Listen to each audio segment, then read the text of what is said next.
Hi friends, మన replay recipes ఛానల్కు స్వాగతం. ఇవాళ మనం టొమాటో రసం ఎలా చేయాలో చూద్దాం. అంతేకాకుండా దీన్ని 1 నెల పాటు ఎలా స్టోర్ చేయాలో కూడా చూపిస్తాను.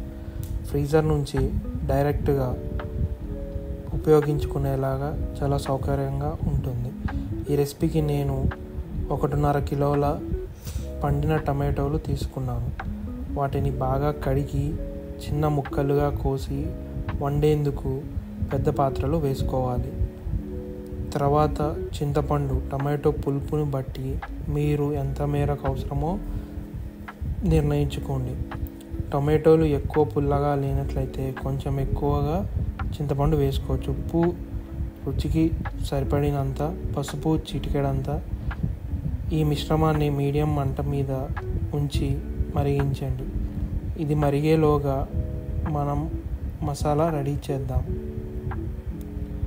వేరొక గిన్నెలో 2 టేబుల్ స్పూన్ల ధనియాలు, 2 టేబుల్ స్పూన్ల జీలకర్ర, 2 టేబుల్ స్పూన్ల జీలకర్ర, 1 టీ స్పూన్ మెంతులు, 3 టేబుల్ స్పూన్లు మిరియాలు లేదా మీ రుచి ప్రకారం, 1 వెల్లుల్లి గడ్డ లైట్గా స్కిన్ ఉంచండి, కొద్దిగా కరివేపాకు, 4-5 ఎండుమిరపకాయలు,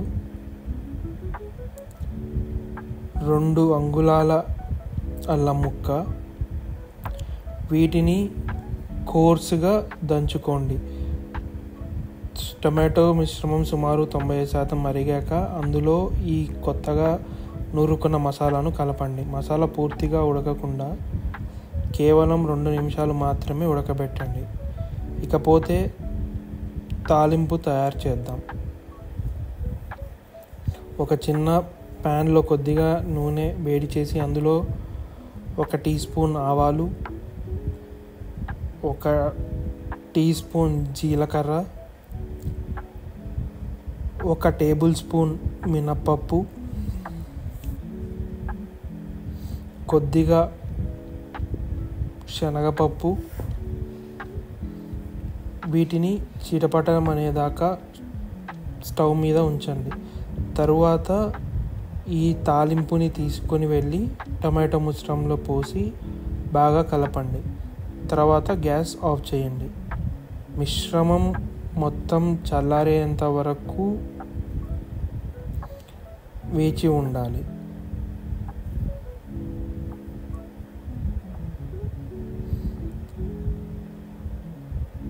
చల్లారిన తర్వాత సిలికాన్ ఐస్ క్యూబ్ ట్రేలలో లేదా మీ వద్ద ఉన్న ఐస్ ట్రేలలో ఈ మిశ్రమాన్ని పోయండి.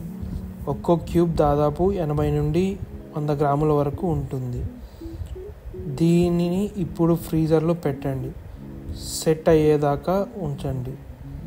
తర్వాత ఎప్పుడైనా రసం కావాల్సి అనిపిస్తే 1 క్యూబ్ తీసుకొని దాదాపు 150 మిల్లీలీటర్ల నీళ్లు కలపండి. మరిగే సమయంలో మసాలాలు సరిచూసుకోండి. రుచిని చూసి అవసరమైతే ఉప్పు కలపండి. చివరిగా తాజా కరివేపాకు లేదా కొత్తిమీర వేసుకుంటే మరింత రుచిగా ఉంటుంది.